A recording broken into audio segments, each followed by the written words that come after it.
October 29, 1929, Black Tuesday. The Dow Jones Industrial Average fell nearly 12% in a single day, and America's confidence cracked like glass. Bankers stared at numbers they no longer understood. Families watched savings vanish. Businesses froze. Then layoffs came, then bank failures, then breadlines, then Hoovervilles, then a kind of quiet national humiliation that does not show up fully in a chart. By 1933, unemployment reached about 24.9%, according to historical BLS estimates. So when people say World War II ended the Great Depression, the simple version sounds obvious. America was broke, war came, factories reopened, unemployment collapsed, case closed, except history is rarely that polite. Here is the popular story. The New Deal tried, it helped, but it did not finish the job. Then Pearl Harbor happened, Washington opened the spending floodgates, and suddenly every empty factory became a war factory. Ford stopped thinking about family cars and started thinking about bombers. Steel mills roared. Shipyards exploded with activity. Women entered industrial jobs. Young men entered the military. Government orders replaced missing consumer demand, and on paper the economy looked incredible. The FDR Library says war-related export demand and expanded government spending brought the economy back to full employment capacity production by 1941. That is the clean textbook answer. War spending did what peacetime policy could not. But now let's slow down and ask the question nobody wants to ask. Did World War II actually make Americans prosperous? Or did it just make the statistics look prosperous? Because those are not the same thing. If a family buys a new house, GDP goes up. If the government builds a tank that explodes 6 weeks later in Europe, GDP also goes up. Same number, very different human result. This is the trick inside wartime economics. War can create jobs, mobilize factories, and raise measured output. But it also destroys resources, removes consumer choice, forces rationing, raises taxes, redirects labor, and counts bombs as production even when families cannot buy basic goods. Imagine a father in 1944 bringing home a paycheck for the first time in years. He looks employed, the factory looks busy, the government report looks strong. But at home his wife is counting ration coupons. Sugar is limited, meat is limited, gasoline is limited, shoes are limited. A new car is basically impossible because civilian auto production had been halted. The National Park Service says the Office of Price Administration rationed goods including automobiles, tires, gasoline, fuel oil, coal, firewood, nylon, silk, and shoes. That is not normal prosperity. That is emergency production wearing a prosperity costume. This is where the myth begins. People see unemployment collapse and assume living standards exploded, but wartime full employment is strange. If millions of men are drafted, they are not unemployed. If factories are ordered to make weapons, workers have jobs. If consumers cannot buy cars, appliances, gasoline, and many foods freely, their unspent income can look like savings. But forced saving is not the same as wealth. It is like saying a child is rich because you gave him $10 and then closed every store in town. The number in his pocket went up, his actual choices did not. Wartime America had jobs, but it did not have normal abundance. To be fair, the war did solve one real problem: idle capacity. Before the war, America had factories, workers, and machines that were not being fully used. The New Deal had built programs, roads, dams, agencies, and relief systems, and it stabilized parts of the country. But unemployment was still high in 1939, around 17.2% by BLS historical estimates. Then defense mobilization pulled labor into military and industrial production at enormous speed. So yes, if the question is did World War II end mass unemployment, the answer is basically yes. If the question is did World War II prove war makes people rich, the answer is much closer to no.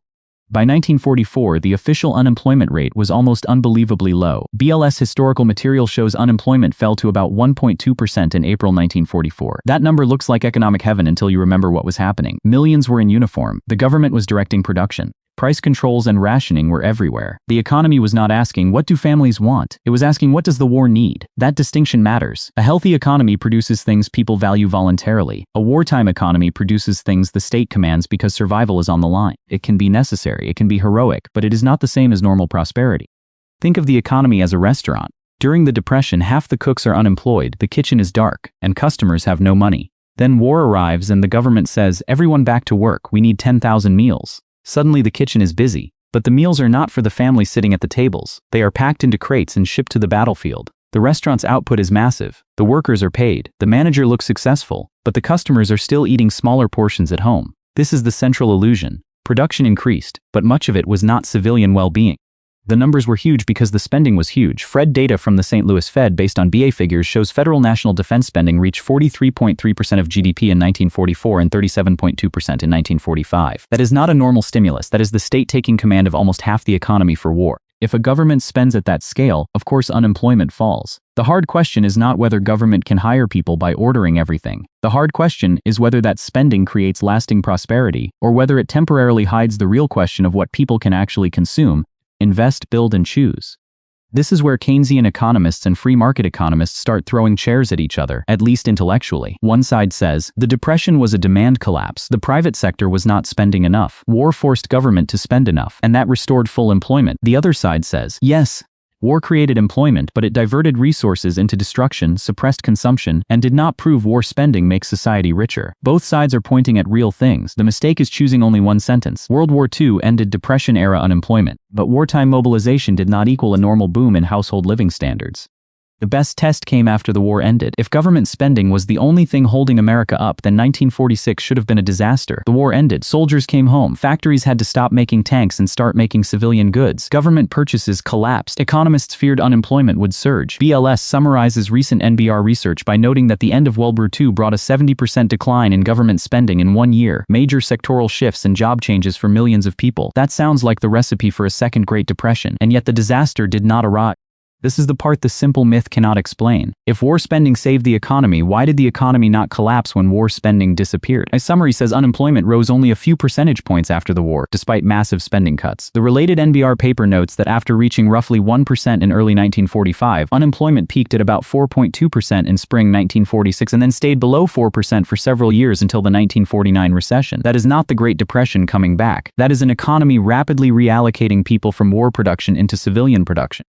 Now imagine the same factory floor. Yesterday it made bombers. Tomorrow it makes refrigerators. Yesterday it made tanks. Tomorrow it makes cars. Yesterday steel went into warships. Tomorrow it goes into washing machines, suburbs, bridges, appliances, and private investment. That is the real post-war miracle. Resources trapped inside the war machine flowed back into things households actually wanted. The BLS article on consumer spending during World War II says U.S. production of vehicles for domestic use was halted in early 1942 as the industry changed over to military production. After the war, that suppressed demand came roaring back.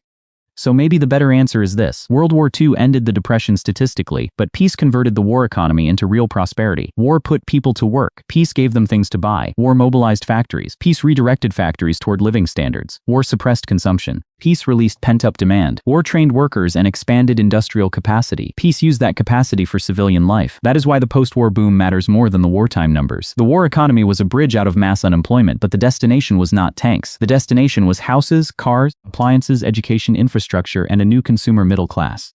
The GI Bill was one of the most important bridges from war to peace. Signed in 1944, the Servicemen's Readjustment Act helped veterans with education, training, unemployment support, and low-interest home loans. The National Archives notes that by 1955, 4.3 million home loans had been granted with a total face value of $33 billion, and the education and training portion disbursed $14.5 billion by the time that part of the program expired. That was not war itself making households richer. That was post-war public policy turning returning soldiers into students, homeowners, skilled workers, and consumers.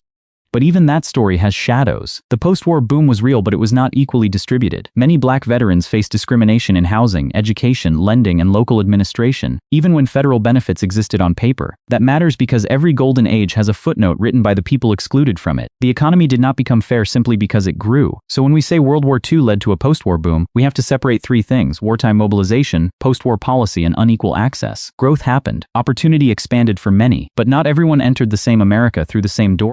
Now let's return to the question, was the claim a lie? It depends what the claim means. If someone says World War II ended the unemployment crisis of the Great Depression, that is broadly true. The government mobilized labor and industry on an enormous scale and unemployment collapsed. If someone says World War II proved war is good for the economy, that is misleading. War is not magic wealth creation. War is forced mobilization under emergency conditions. It can activate idle resources, but it also consumes them violently. The Washington Post recently made a similar point. Wartime GDP can rise while civilians face rationing and lost consumer production.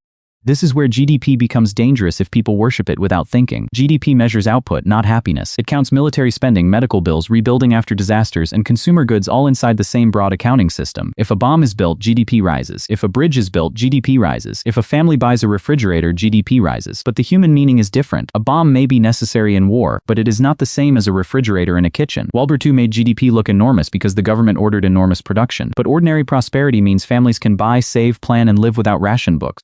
A war economy also hides cost by spreading sacrifice. Taxes rise, debt rises, consumer goods disappear, people work longer, families are separated, soldiers die, civilians abroad suffer destruction, machines wear out, scientific talent is redirected into military needs. None of that disappears because a chart turns upward. If aliens looked only at U.S. output numbers from 1941 to 1945, they might say amazing economy. If they sat at an American kitchen table with ration coupons, or at a European city under bombing, they might say this is not prosperity, this is survival. The economy can be busy and still be tragic. The international side matters too. The Great Depression was not just an American demand problem. It was also a global monetary and trade disaster. The State Department's History Office says the policies governments used to fight the Depression, including high tariffs, competitive devaluations, and discriminatory trading blocs, destabilized the international environment without solving the economic situation. World trade collapsed, trust in money weakened, and countries tried to export their pain onto neighbors. That chaos helped create the political environment that made extremist promises more attractive. So the war did not fall from the sky, it grew partly out of a broken economic and political world. That is why Bretton Woods matters. In July 1944, delegates from 44 nations met in New Hampshire to design a new monetary system. The Federal Reserve History site explains that countries agreed to keep currencies fixed but adjustable to the US dollar, while the dollar was fixed to gold at $35 an ounce. The State Department also describes the system as centered on the dollar and gold. This was not the war saving the economy by itself. It was people trying to build rules so the post-war world would not repeat the currency wars, tariff fights, and trade collapse of the 1930s. So what actually cured the Great Depression? The honest answer is not one thing, it was a sequence. The New Deal stabilized banks, created relief, changed government's role, and helped millions, but did not fully restore employment. Defense production and World War II mobilization ended mass unemployment by absorbing idle labor and industrial capacity. Wartime restrictions suppressed normal consumption. After the war, spending cuts did not crash the economy because private demand, investment, demobilization choices, household savings, business conversion, housing demand, and policies like the G Bill helped power civilian growth. The myth is not that World War II mattered. The myth is that World War II alone explains everything. The deepest lesson is about emergencies. Governments can do almost anything in a crisis. They can command factories, ration goods, borrow money, redirect labor, and move entire industries. That power can defeat unemployment on paper very quickly. But the moral question is what the economy is producing and for whom. A nation can eliminate unemployment by putting everyone into uniform and every factory into weapons production. That does not mean the nation has discovered the perfect economic model. It means a crisis has suspended normal life. Full employment under war is not the same as a free and prosperous society under peace. This is why the post-war transition was so important. Many experts feared that when soldiers returned and military contracts disappeared, unemployment would explode. Instead, the economy absorbed the shock far better than expected. NBR researchers describe the post-war boom in job creation as partly connected to wartime crowding out of consumer durables, residential capital, and business capital, which created room for a surge when resources moved back. In simple language, Americans had postponed normal life for years. When the war ended, they wanted homes, cars, appliances, education, babies, businesses, and normal futures. The economy finally had permission to serve them again. So did World War II end the Great Depression, or is that a lie? Here is the cleanest answer. It ended the Depression as measured by unemployment and industrial output. It did not prove that destruction creates wealth. It did not mean Americans were truly richer during rationing than they were in peace. It did not mean government spending can create prosperity no matter what it buys. It did not mean war is economically good. The war mobilized idle resources. The peace converted capacity into civilian abundance. The lie is not saying World War II ended the Depression. The lie is pretending war itself was the prosperity. And that is why this story still matters today. Every time a crisis hits, someone says, spend more. Mobilize more, print more, war proved it works. But history is more complicated than a slogan. World War II showed that a government can force production when the stakes are existential. It also showed that output without consumer freedom can be misleading. It showed that the transition back to private demand can matter more than the mobilization itself. And it showed that charts can make a country look rich while families count coupons at the dinner table. The economy was saved, yes, but not by bombs alone. It was saved when America finally stopped making war and started making life again.